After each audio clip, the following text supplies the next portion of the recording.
ప్రియమైనటువంటి దేవుని బిడ్డలారా, మన ప్రభువు రక్షకుడైన యేసుక్రీస్తు నామములో మీకు వందనాలు తెలియజేస్తున్నాను.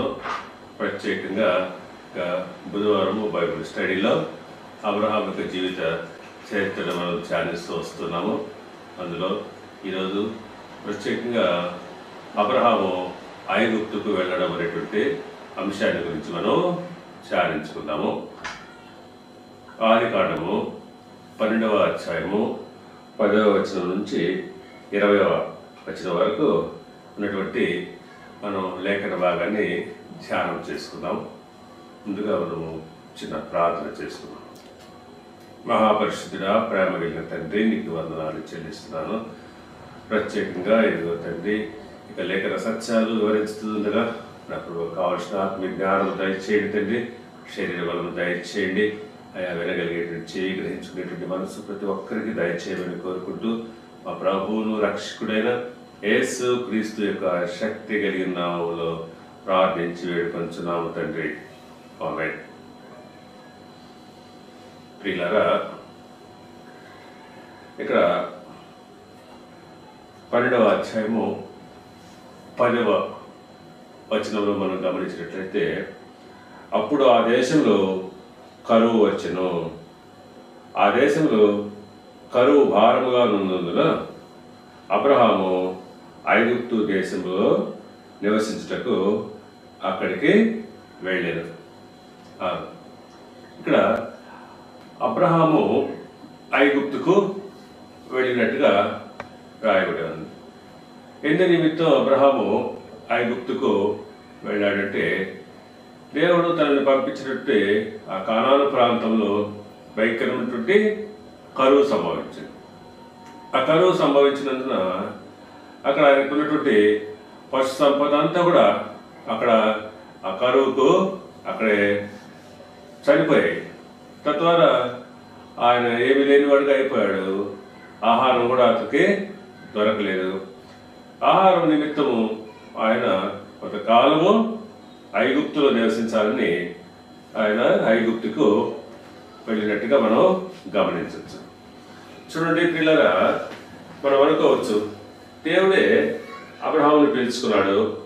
ఇదిగో నిన్ను నేను గొప్ప జనముగా చేస్తాను, నిన్ను ఆశీర్వదిస్తాను అని చెప్పాడు. ఆయన మంచి దేశానికి, ఇదిగో నేను నీకు చూపించే దేశానికి వెళ్ళు అన్నాడు. దేవుడు చూపించిన దేశానికి అబ్రహాము ఎంతో విధేయతతో, వినమ్రతతో వెళ్ళాడు. అయితే అక్కడ కరువు సంభవించింది. తను ఎంతో సమృద్ధిలో నుంచి ఆయన వెళితే చివరికి అక్కడ ఏం జరిగింది? భయంకరమైన కరువు అనేటువంటిది సంభవించి తను సంపాదించుకున్న ఆహారంలో తను కూడబెట్టుకుంది సమస్తము అక్కడ కోల్పోయినాడు. అయినా కూడా అబ్రహాము ఏమాత్రం కూడా విశ్వాసంలో చలించలేదు. ఏమనుకున్నాడు? దేవుడు ఈ విధంగా చేసినాడు అని ఆయన మాత్రం కూడా నిందించలేదు. అయితే మనం అనుకోవచ్చు, ఇది అబ్రహాముకు దేవుడు పెట్టినట్టుగా పరీక్ష, విశ్వాస పరీక్ష. ఈ విశ్వాస పరీక్షలో అబ్రహాము పాస్ అయ్యాడు. ఎలా? దేవుడిని ఒక్క మాట కూడా ఆయన నిందించలా. మనమైతే ఏదైనా చిన్న కష్టం వస్తేనే వెంటనే మనం దేవుణ్ణి నిందిస్తాము, అనేక రకాలుగా మనము దూషిస్తుంటాము. ఆ కష్టాలు, శ్రమలు భరించలేక మనము ఇదైపోతూ ఉంటాము. కానీ అబ్రహాము ఏమాత్రం కూడా ఆ విషయంలో ఆయన చింతించినట్టుగా లేదు. ఆ కరువును కొంతకాలం ఆ యొక్క కరువు నుంచి తప్పించుకోవడానికి ఎంతో వినమ్రంగా ఆయన ఐగుప్తుకు వెళ్ళాడు. చూడండి, ఇదే సిచ్యువేషన్ మనం ఒకసారి ఇశ్రాయేలీలు దేవుడు ఐగుప్తులో నుంచి వారిని కానానికి తీసుకురావడానికి మోషే నాయకత్వంలో పంపించిన విషయం మనకు తెలుసు. దేవుడు వాళ్ళని మంచి దేశానికి తీసుకుపోవాలని, వారి బానిసత్వం నుంచి బయటికి తీసుకురావాలని దేవుని యొక్క ఉద్దేశమై ఉండి వారిని తీసుకొస్తే ఆ అరణ్యంలో వారు ఆహారము లేక, నీళ్లు లేక వారు ఇబ్బందులు పడుతున్న సమయంలో వారు దేవుని దూషించారు, ఎలుగెత్తి ఏడ్చారు, మోషేను తిట్టారు. అనేక రకాలుగా వారు ఆయన్ని మాట్లాడినారు. ఐగుప్తులో సమాధులు లేవని మమ్మల్ని ఇక్కడ చంపడానికి తీసుకొచ్చావా, అది ఇది అని మోషే పైన వారు సడిగిన విషయం మనం చూస్తాం. కానీ అబ్రహాము అలా చేయలేదే. దేవుడు ఆయన నువ్వే పంపించావు కదా ఈ ప్రాంతానికి, మరి ఎందుకు ఇలా కరువు సంభవించింది అని అబ్రహాము అడగలేదే. అబ్రహాము విశ్వాసం అలాంటిది. ఆయన విశ్వాసంతోనే ముందుకు సాగుతున్నాడు. ఆ విశ్వాసం ప్రకారంగానే దేవుని చిత్తము ఏ విధంగా ఉంటే ఆ విధంగా జరుగుతుందనే ఉద్దేశంతో ఆయన కొంతకాలము ఆ కరువుని బాధ నుంచి తప్పించుకోవడానికి ఐగుప్తుకు వెళ్ళినట్టుగా మనం ఇక్కడ గమనించవచ్చు. సరే, మీరు ఐగుప్తుకు వెళ్ళిన తర్వాత ఇక్కడ అటువంటి సంఘటన మనం ధ్యానిస్తాం. 11, 12, 13 వచనాలు చదువుకున్నట్లయితే, అతడు ఐగుప్తులో ప్రవేశించుటకు సమీపించినప్పుడు అతను తన భార్య అయిన సారాయితో, ఇదిగో నీవు చక్కని దానవని ఎరుగుదును, ఐగుప్తీయులు నిన్ను చూచి ఈమె అతని భార్య అని చెప్పి నన్ను చంపి నిన్ను బ్రతకనిచ్చెదరు. నీ వలన నాకు మేలు కలిగినట్లు నిన్ను బట్టి నేను బ్రతుకున్నట్లు నీవు నా సహోదరుని దయచేసి చెప్పమని. గమనించండి పిల్లరా, ఇక్కడ అబ్రహాములో ఒక బలహీనత మనకి కనిపిస్తుంది. ఆయన తన భార్యకు అయినటువంటి సారాయితో తనకు చెల్లెలని ఐగుప్తీయులకు చెప్పమని చెప్తున్నాడు. ఇది ఒక రకంగా అబ్రహాం అలా చెప్పడానికి కారణము అబ్రహాముకు కలిగినటువంటి భయం. ఆయనే చెప్తున్నాడు కదా, నీవేమో చక్కని దానవు, ఐగుప్తీయులు నిన్ను బట్టి నిన్ను బ్రతకనిచ్చి నన్ను చంపుదురేమో, కాబట్టి దయచేసి నువ్వు నాకు చెల్లివని చెప్పమని ఆమెను కోరుతా ఉన్నాడు. కేవలము అబ్రహాము ఆ విధంగా చెప్పడానికి అతనికి ఉన్నటువంటి భయం. ఆ భయం కారణంగా ఆయన సింపుల్గా తప్పించుకోవచ్చు. ఆ ప్రమాదం అనేది లేకుండా తన చెల్లెలు అంటే తనకు గౌరవ మర్యాదలు అక్కడ ఉంటాయని, అలాగే తాను కాపాడబడతాననేటువంటి ఏదో అతని సొంత ఆలోచన, సోబుద్ధి అంటారు కదా, అటువంటి సొంత ఆలోచనతో ఆయన మాట చెప్పాడు. ఏది ఏమైనా అందులో కూడా కొంత నిజం ఉంది. ఎలా అంటే చూడండి, ఆదికాండము 20వ అధ్యాయము 12వ వచనంలో చూసినట్లయితే, అంతేకాక ఆమె నా చెల్లెలన్నమాట నిజమే, ఆమె నా తండ్రి కుమార్తె గాని నా తల్లి కుమార్తె కాదు. అబ్రహాము చెప్పినటువంటి ఆ అబద్ధంలో సగం నిజం. అంటే ఆమె ఆయన యొక్క తండ్రి కుమార్తె గాని తన తల్లి కుమార్తె కాదని అంటున్నాడు. ఏదేమైనా ఇక్కడ సగం మాత్రమే అక్కడ నిజం ఉంది. ఆమె భార్యే కదా. ఇక్కడ ఆయన చెప్పమని ఏంటి, భార్య కాదు చెల్లెలు అని చెప్పి. చెల్లెలు మాట వాస్తవే, కాకపోతే ఆమె నాకు భార్య అయినది అని కూడా అంది. అక్కడ భార్య అయినది. ఇక్కడ ముఖ్య ఇంపార్టెంట్ మ్యాటర్ ఏంది, అసలు విషయం ఏంది, భార్య అయింది. ఇక్కడ చెల్లెలో కాదు అని పక్కన పెట్టేస్తే ఆమె ఆయనకు భార్య, అది ఇంపార్టెంట్ అయిన విషయం. ఇక్కడ అబద్ధమేది. అయితే ఆయన ఈ విధంగా చెప్పడంలో ఆయనకున్నటువంటి భయం అని మనం ముందుగా చూసాము. సరే, దేవుడు ఏది ఏమైనా కూడా ఇటువంటి దీన్ని, అబద్ధాన్ని ఆయన అనుమతించదు. ఎందుకని? ఆయన భార్య చెల్లెలని చెప్పడం పాపం, అది దేవుడు అనుమతించదు. ఇక్కడ అబ్రహాములో కూడా అందరిలాగానే సాధారణమైనటువంటి మనుషులు ఏ రకంగా అయితే పాపం అనేది ఉంటుందో, ఆ పాప స్వభావం ఉంటుందో, ఆ పాప స్వభావం ఒకటి బయటపడింది. అదే కదా రోమీయులకు రాసిన పత్రికలో అపోస్తలుడైనటువంటి పౌలు గారు 3:23 అంటాడు కదా, ఏ భేదము లేదు, అందరూ పాపము చేసి దేవుడు అనుగ్రహించు మహిమను పొందలేకపోతున్నారు. అవును, లోకంలో మనిషిగా పుట్టినటువంటి ప్రతి ఒక్కడు కూడా ఏదో ఒక సమయంలో పాపం అనేటువంటి చేస్తూనే ఉంటాడు.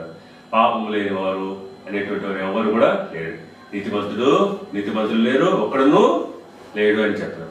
ఈవెన్ అబ్రహాము కూడా ఇక్కడ పాపము ఆయన యొక్క విషయంలో ఆయన తప్పిపోయాడు. ఎంతో విశ్వాసంతో ఆయన ప్రయాణం చేస్తున్నాడు, కానీ ఒక చిన్న విషయంలో ఒక చిన్న అబద్ధముతో ఆయన తప్పిపోయాడు. అయితే ఇక్కడ గమనించాల్సిన విషయం ఏంటంటే ఆ యొక్క పాపాన్ని దేవుడు అనుమతించడు. పాపని ప్రేమిస్తాడే కానీ పాపాన్ని దేవుడు ఎట్టి పరిస్థితుల్లో కూడా ఆయన అనుమతించడు. చూడండి ప్రియులారా, అబ్రహాము ఈయన చెప్పిన అబద్ధం వల్ల కొంత లాభం పడ్డాడు. వాస్తవం ఇలా అబ్రహాము భార్య శారాయి అని చెప్పినట్టుగానే వాడు ఐగుప్తులోకి వెళ్ళిన తర్వాత ఆమెను చూచినటువంటి వారు ఆమెను ఐగుప్తు రాజు దగ్గర ఫరో దగ్గర పొగడడం, ఫరో రాజు ఆమెను అక్కడ అంతఃపురానికి పిలిపించడం, తద్వారా అబ్రహాముకి గౌరవ మర్యాదలు దక్కాయి. అబ్రహాముకు ఆయన భార్య ద్వారా కొంత సంపద కూడా కలిగింది. చూడండి 16వ వచనం చదువుకుందాం. 16వ వచనంలో అతను ఆమెను బట్టి అబ్రహాముకు మేలు చేసెను, అందువలన అతనికి గొర్రెలు, గొడ్లు, మగగాడిదలు, దాసులు, పనికట్టెలు, ఆడుగాడిదలు, ఒంటెలు ఇవ్వబడను. ఇక్కడ అబ్రహాముకు ఆయన ఏవైతే ఆ కరువులో పోగొట్టుకున్నాడో మరలా ఇక్కడ ఐగుప్తులో ఆయనకి అవన్నీ దొరికాయి. ఎవరిని బట్టి? శారాయిని బట్టి. అతను అనుకున్నట్టుగా ఆయన లాభం పొందాడు. అయితే ఇది శాశ్వతమైంది కాదు. ఎందుకంటే ఇది ఆయన కేవలం అబద్ధం ద్వారా, తను చెప్పినటువంటి అబద్ధం ద్వారా సంపాదించుకున్నటువంటి ధనము. అది ఇప్పుడు కూడా దేవుడు దాన్ని అనుమతించడు. ఇక్కడ దేవుడు ఆయనకు తగిన పాఠము నేర్పిస్తున్నాడు. చూడు ప్రియులారా, అబ్రహాము చేసింది తప్పు. అబ్రహాము భార్యను బట్టి దేవుడు ఫరో ఇంటి వారిని బాధ పెడుతున్నాడు. కొన్నిసార్లు మనం చేసేటువంటి తప్పులు, అపరాధాల వల్ల మనం ఇబ్బందులు పడడమే కాకుండా ఇతరులు కూడా మనం ఇబ్బందుల్లో పడేస్తూ ఉంటాం. వాస్తవానికి ఇక్కడ ఫరోకి ఎటువంటి పాపం లేదు, ఆయన తప్పేమి కూడా లేదు. ఆమె అబ్రహాము భార్య అని ఆయన అనుకోలేడు. భార్య అయితే ఆమెను అక్కడికి పిలిపించుండేవాడు కాదు. ఆయన చెల్లెని అతను చెప్పడం బట్టే ఆ రీతిగా ఆమెను పిలిపించుకోవడం జరిగింది. ఇక్కడ ఫరోకు తప్పేమి లేదు. అయినప్పటికీ దేవుడు పాపం ఎవరు చేసినా ఆ పాపానికి కారకులు ఎవరైతే ఉంటారో వారు ద్వారా దానితో సంబంధం ఉన్నటువంటి ప్రతి ఒక్కరూ శిక్ష అనుభవించాల్సిందే. పరోక్షంగా ఫరో కూడా శిక్ష అనుభవించాల్సి వస్తుంది. ఎందుకని? ఆ యొక్క శారాయిని తన ఇంటికి తీసుకెళ్ళాడు కదా. ఒక పర స్త్రీని తన ఇంటికి తీసుకుపోవడం అనేది ఎంతో దేవుని దృష్టిలో అదే గొప్ప తప్పు. అని బట్టి దేవుడు ఫరో ఇంటి వారిని అందరినీ బహువేదనలకు గురి చేశాడని రాయబడి. చూడండి 18వ వచనం, 17వ వచనం. అయితే యెహోవా అబ్రహాము శారాయి భార్య అయిన శారాయిని బట్టి ఫరోను అతని ఇంటి వారిని వేదనల చేత బాధించెను. ఈ అబ్రహాములు దేవుని చేత ఏర్పాటు చేయబడినటువంటి వారు, దేవుని ప్రణాళికలో ఉండేవారు. దేవుని చిత్త ప్రకారంగా వాళ్ళు నడవాలా. దేవుడు వాళ్ళు ఏర్పాటు చేసుకున్నాడు, వాళ్ళు పిలుచుకున్నాడు. ఇది ఒక పర్పస్ ఉంది, ఒక ప్రణాళిక ఉంది. అయితే అబ్రహాము యొక్క చిన్న మిస్టేక్ వల్ల ఇక తప్పు జరిగింది. కానీ దేవుడు దీన్ని సరిచేయాలా. ఆయన దాన్ని సరిచేసి మళ్ళా నీతిమంతుడు 7 మార్లు పడిను తిరిగి లేస్తాడన్నారు. కాబట్టి అబ్రహాము నీతిమంతుడు. ఒకసారి పడ్డాడు, మళ్ళా తిరిగి దేవుడు ఆయన నిలబెట్టుకోవడానికి ఆయన ఇష్టపడతాడు. అందుని బట్టి అబ్రహామును ఈ ఫరోకు దేవుడు జ్ఞానోదయం కలిగజేశాడు. ఫరోకు తెలియపరిచాడు, ఫరోకు తెలియజేశాడు. తద్వారా ఆయన కుటుంబంలో, ఆయన ఇంట్లో భయంకరమైనటువంటి వేదనలు కలిగాయి. తద్వారా ఆయన విషయం అర్థమైంది, నేను చేసేది తప్పు, ఈమె సంగతి ఏంటి ఆయన విచారించవచ్చు. అలాగే తద్వారా దేవుడు ఆయనకు ఆమె ఎవరు అనే సంగతి దేవుడు ఆయనకు బోధపరిచి ఉండొచ్చు. అందుని బట్టి ఆయన అబ్రహాముని పిలిపించాడు. అబ్రహాముని పిలిపించి అబ్రహాంతో మాట్లాడుతున్నాడు. చూడండి ఏమని మాట్లాడుతున్నాడు? 18వ వచనం మనం గమనిస్తే, నీవు నాకు చేసింది ఏమిటి? ఈమె నీ భార్య అని నాకెందుకు తెలపలేదు. చూసారా, ఈమె అబ్రహాముకు భార్య అనే సంగతి ఫరో ఎలా గ్రహించగలిగాడు? దేవుడు ఆయనకది తెలియజేశాడు. ఎందుకని? ఆమె ఒక ప్రవక్త భార్య, దేవుడు ఏర్పాటు చేసిన సేవకుని భార్య. అందుని బట్టి దేవుడు వారి యొక్క జీవితంలో మచ్చ కళంకం అనేటువంటిది జరగకూడదు. ఒకవేళ అబ్రహాము ఇక్కడ పొరపాటు చేసినప్పటికీ వారి దాంపత్య జీవితంలో శారాకును అబ్రహాముకు మధ్య ఎటువంటి అపవిత్రత కలగకూడదు. అందుచేత ఫరోకు దేవుడు ఈ విషయం ముందుగానే తెలియదు. కొన్ని సందర్భాల్లో మనం ఎన్నో మిస్టేక్స్ చేస్తున్నాం, ఎన్నో తప్పులు చేస్తున్నాం. క్షణిక ఆవేశంలో మనం అనేక రకాలైనటువంటి పొరపాట్లు, ఎన్నో రకాలైనటువంటి మాటల ద్వారా, క్రియల ద్వారా, అబద్ధాలు, ఎన్నో రకాలుగా మనం పొరపాట్లు చేస్తూ ఉంటాం. అయితే ఆ పొరపాట్లన్నీ దేవుడు సరిచేస్తాడు, వాటిని మళ్ళా సక్రమైన మార్గంలో పెడతాడు. ఎప్పుడు? నువ్వు ఆయన ప్రణాళికలో నువ్వు ఉన్నప్పుడు. ఆయన ప్రణాళికలో మనం లేవనుకోండి, మన ఇష్టానుసారమైన జీవితం మనం జీవిస్తున్నప్పుడు నువ్వు ఆ పాపంలోనే పడి మగ్గి దానిలోనే నశించిపోతావు. ఎప్పుడైతే మనము దేవుని ప్రణాళికలో దేవుని చిత్త ప్రకారంగా ఉంటామో, ఒకవేళ పాపంలో పడ్డప్పటికి కూడా ఆ పాపం నిన్ను ఏమాత్రం కూడా ఏలనివ్వడు. ఆయన ఆ పాపంలో నువ్వు పడిపోవు. ఇక్కడ దేవుడు ఫరోకు ఆ యొక్క శారాయి అబ్రహాము భార్య అని తెలియజేశాడు. అబ్రహాము చెప్పలేదు కదా పోయి, ఇంకెవరు కూడా చెప్పలేదు కదా పోయి, ఆయన ఏం చూడలేదు కదా. కానీ అయితే ఒక విషయం మనం ఇక్కడ గమనించాలి. ఏంటంటే అబ్రహాం ఏమనుకున్నాడు? తన భార్య ఆమె ఫరోని మోసం చేశాడు, మోసం ఇచ్చి ఆమె అక్కడికి చేర్చినాడు. ఆయన ఉద్దేశం ఏంది? మోసం చేయాలనే ఉద్దేశం కాదు, కేవలం అతను తన ప్రాణాన్ని రక్షించుకోవాలనేటువంటి ఉద్దేశమే. ఆయన తప్పే. అయితే అక్కడ అబ్రహాము క్లియర్గా ఆయన మోసాన్ని ఫరో బయట పెడతా ఉన్నాడు. ఎట్లా బయట పెడుతున్నాడు? నీవు నాకు చేసింది ఏమిటి? ఆమె నీ భార్య అని నాకెందుకు చెప్పలేదు అన్నప్పుడు అబ్రహాము మొహం తెల్ల మొహం వేసేసాడు. ఇంకేం మాట్లాడలేకపోయాడు కదా, అది బండారం బయటపడిపోయింది. కాబట్టి మోసం చేస్తూ సుఖంగా ఉండాలనుకున్న ఆయన ఉద్దేశంకి బ్రేక్ పడిపోయింది. చాలా మంది మోసం ఇస్తూ ఎవరైనా మోసం చేసి ఆ మోసంలో జీవిస్తూ ఎవరికి తెలియదులే తెలుసుకోలేరులే వాళ్ళు అనుకుంటారు. కానీ అది ఎంత మాత్రం దేవుడు సహించదు. మోసగిస్తూ ఆయన బ్రతకాలనుకున్న బ్రతుకు దేవుడు అక్కడ ఫుల్ స్టాప్ పెట్టాడు. అక్కడ చెప్పాడు చూడండి, అబ్రహాముతో మాట్లాడుతున్నాడు ఫరో. 19వ వచనం, ఈమె నా సహోదరి అని ఎలా చెప్పితివి? ఈమె నీ సహోదరి అని ఎలా చెప్పావా నువ్వు?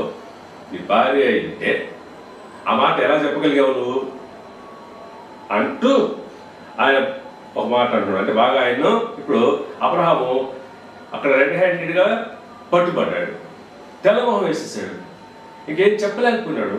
ఇలా మనం కూడా కొన్ని సందర్భాల్లో ఎక్కడైనా అబద్ధం చెప్పి చిక్కిపోయినప్పుడు తప్పించుకోలేము, తెల్లముఖం వేస్తాము, అవమానం, సిగ్గు, నింద అనేటువంటి మనకు కలుగుతుంది. ఈ విధంగా ఇక్కడ అబ్రహాముకు కలిగింది. చూడండి, ఆమె అయినానేమి ఇక్కడ సరి చేసుకోవడానికి స్కోప్ ఉంది. అంటే ఇంకా ఆయనేమి పాపం జరగలేదు, అంచేత ఫరో అంటే ఇక్కడ సరి చేసుకోవడానికి నువ్వు కానీ మారు మనసు పొంది నువ్వు కానీ ఆ తప్పు తెలుసుకుంటే సరి చేసుకోవడానికి ఇంకా స్కోప్ ఉంది. అయినా నేను ఆమెను నా భార్యగా చేసుకుందునేమో అని ఒకవేళ నువ్వు ఇలా చెప్పేవి, నా సహోదరిని అని చెప్పేవే, అలాగని నువ్వు చెప్పడం వల్ల నేను ఆమెను నా భార్యగా చేసుకుని ఉంటే ఎంత పొరపాటు జరిగిపోయి ఉండేది, ఎంత గౌరవం జరిగి ఉండేది, ఎంత పాపాలను నేను ఒడిగట్టుకొని ఉండేవాడిని అయ్యేవాడిని. నీ ద్వారా నువ్వు చేసింది, నువ్వు ఇబ్బందులు పడ్డావు, నీతో పాటు నేను కూడా ఇబ్బందులు పడ్డాను కదా, నేను కూడా పాపాన్ని వడిగట్టుకోవాల్సి వచ్చింది కదా. కాబట్టి ఎంత నువ్వు చేసినట్టు తప్పు అని అతనికి బాగా బుద్ధి చెప్తున్నాడు. బుద్ధి చెప్తూ అయినా కూడా ఇక్కడ నీకు నీ తప్పును సరి చేసుకోవడానికి అవకాశం ఉంది. ఇదిగో నీ భార్య, క్లియర్గా నీ దగ్గర ఎలాంటి సమస్య లేదు, నీ భార్య ఈమెను తీసుకొని పో అని ఆయనకు చెప్తున్నారు. చూసారా ఎంత సౌమ్యంగా ఫరో ఇక్కడ ప్రవర్తించినట్టుగా మనం గమనించవచ్చు. అబ్రహాముకు దేవుడు ఇక్కడ మంచి గుణపాఠం నేర్పించాడు. అలాగే దేవుడు ఆయన బిడ్డలకు, విశ్వాసులకు కొన్నిసార్లు పాఠాలు నేర్పించాల్సిన పాఠం నేర్పిస్తాడు, నడిపించాల్సిన పరిస్థితి వస్తే నడిపిస్తాడు, అన్ని రకాలుగా బుద్ధి చెప్తాడు, గద్దిస్తాడు, బుద్ధి చెప్తాడు, అన్ని రకాలుగా అవన్నీ చేస్తాడు. దేవుడు కేవలం ఆయన ప్రేమించేవాడు మాత్రమే కాదు, ఆయన బుద్ధి చెప్పేవాడు, గద్దించేవాడు, అన్ని రకాలుగా వారిని నడిపించేవాడు. సరే, ఇప్పుడు ఫరో దగ్గర నుంచి అబ్రహాంకి ఏం జరిగింది? ఐగుప్తులోంచి గంటి వేయబడ్డాడు. ఐగుప్తుకు పోవడమే పొరపాటైనా, అసలు దేవుడు ఆయన ఐగుప్తుకు పోమని చెప్పలా. ఆ రాయలేదు కదా, అక్కడ పో అని చెప్పాడా? పోలా. ఈ సొంత ఆలోచనతో కదా పోయింది, సొంత తెలివితేటలతో కదా పోయింది. పోవడం వల్ల ఏమైంది? తాను ఇబ్బందుల్లో పడ్డాడు, తను ఇబ్బందుల్లో పడతాం కాక ఎదుటి వారిని కూడా ఇబ్బందుల పాలు చేశాడు. మరియు ఫరో అతని విషయమై తన జనులకు ఆజ్ఞాపించినందున వారు అతని భార్యను, అతనికి కలిగిన సమస్తమును పంపివేసి. ఎంత మంచిగా ఇక్కడ ఫరో ప్రవర్తించాడు. అతన్ని విషయంలో అక్కడ ఉన్నటువంటి ఐగుప్తీయులకు ఆయన ఫరో ఆజ్ఞాపించాడు. అతన్ని, అతని భార్యను, అతనికి కలిగిన సమస్తాన్ని ఇచ్చి అతన్ని మర్యాదగా పంపించేసేయండి అని చెప్పినప్పుడు అబ్రహాము ఎంతో విధేయతతో, వినయంతో తన తప్పు తెలుసుకొని మరలా అక్కడి నుంచి ఆయన బయలుదేరి తాను ఏదైతే దేవుడు చెప్పాడో, ముందు ఏ విధంగా కనానికి బొమ్మని చెప్పాడో, మళ్ళా ఆయన తిరిగి కనానికే మళ్ళీ వచ్చాడు. తిరిగి మళ్ళీ ఆ ప్లేస్కే ఆయన వచ్చినాడు. కనుక ప్రియా దేవుని బిడ్డలారా, కొన్నిసార్లు మనం ఏదో ఒక కారణం చేత కొన్ని బలహీనతల వల్ల పడిపోతూ ఉంటాం, అవకాశం ఉంటుంది. అయితే అలాంటి వారిని దేవుడు మరలా నిలబెట్టేటువంటి శక్తి ఆ దేవునికి మాత్రమే ఉంటుంది. దేవుడు ఎప్పుడైతే నేను అలా మరలా తిరిగి నిలబెట్టి గద్దించి బుద్ధి చెప్పినప్పుడు మనం దాన్ని విధేయతతో పాటించినట్లయితే మరలా అబ్రహాములాగా విశ్వాస జీవితాన్ని మళ్ళా ముందుకు కొనసాగించుకోగలము. దేవుడి యొక్క వాక్యం దీవించి ఆశీర్వదించి వర్ధిల్ల చేయనుగాక. ఆమేన్. ఇప్పుడు మన పరమ తండ్రి దేవుని ప్రేమయు, ఆయన కుమారుడు మన రక్షకుడైన యేసుక్రీస్తు యొక్క కృపయు, పరిశుద్ధాత్మ దేవుని యొక్క అన్యోన్య సహవాసము, సమాధానము, శాంతి ఇప్పుడు ఎల్లప్పుడూ సదాకాలము